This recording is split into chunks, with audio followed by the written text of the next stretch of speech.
You are waiting for a version of yourself that does not exist. And the longer you wait, the more life you lose. Because the person you're waiting for isn't coming. The confident version, the disciplined version, the fearless version, the version that finally has everything figured out. That person is a fantasy. That is your first truth. Most people are not stuck. They are waiting. Waiting to feel ready. Waiting to feel motivated. Waiting to feel certain. Waiting to become someone else. And while they wait, their life moves without them.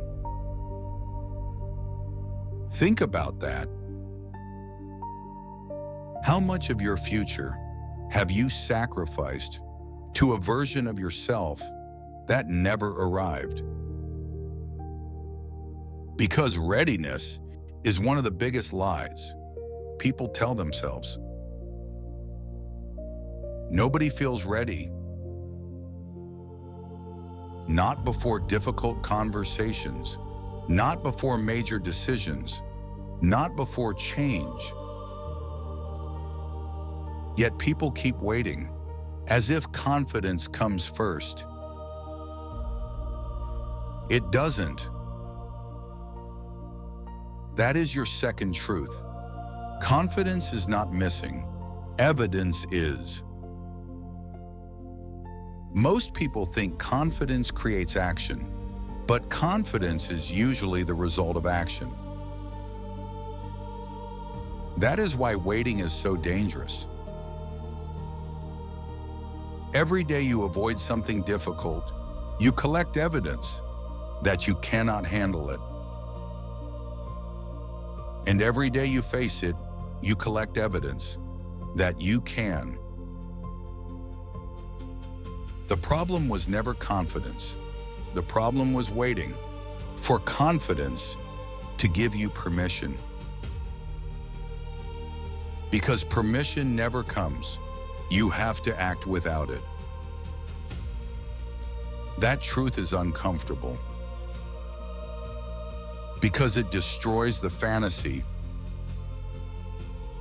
The fantasy that one day you will wake up different,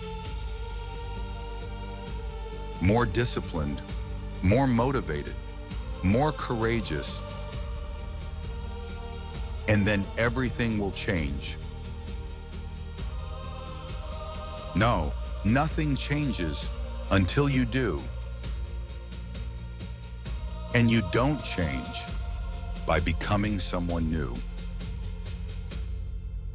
You change by acting as the person you already could be. That is the part most people avoid. They don't want growth. They want transformation. Instantly, effortlessly, emotionally. They want a new identity without paying the price of building one. That is your third truth. Many people are addicted to the idea of change, not the reality of it. Because imagining a better future feels good. Reality feels uncomfortable. Reality demands repetition, consistency, failure, embarrassment. Reality demands evidence,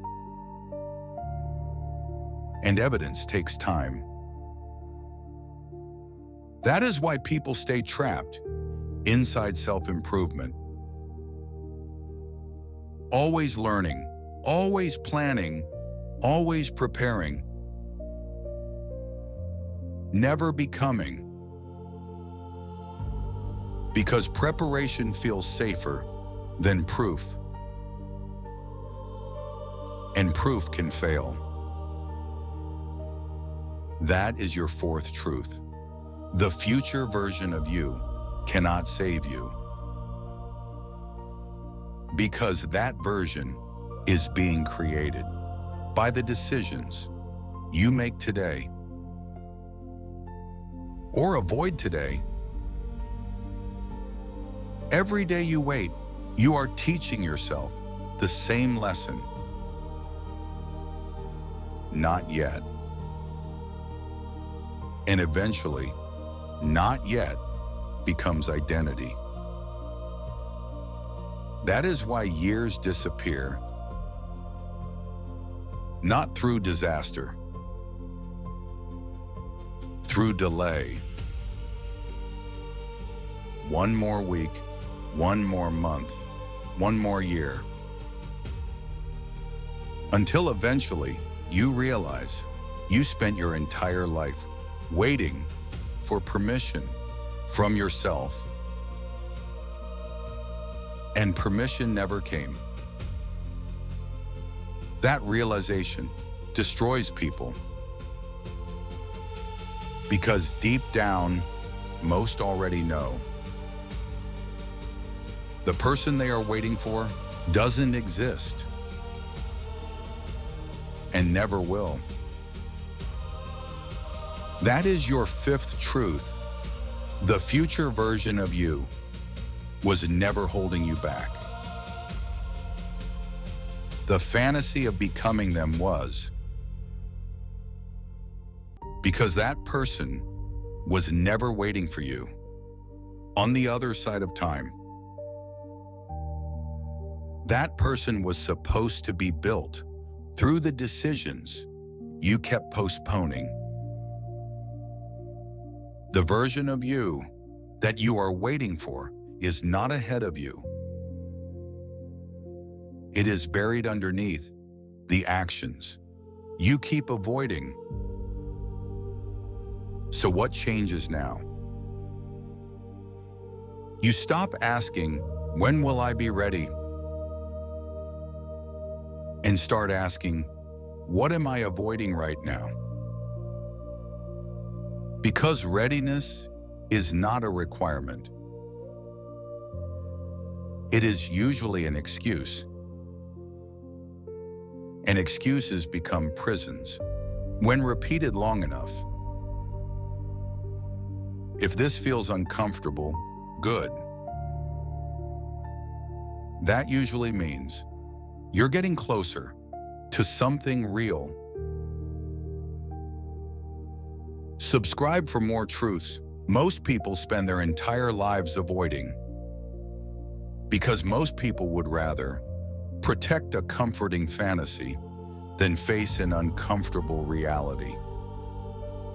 In the next episode, we'll expose why you're not actually stuck. You're emotionally attached to staying the same. This channel isn't here to motivate you. It's here to help you see differently. And people who see things differently don't watch once, they stay.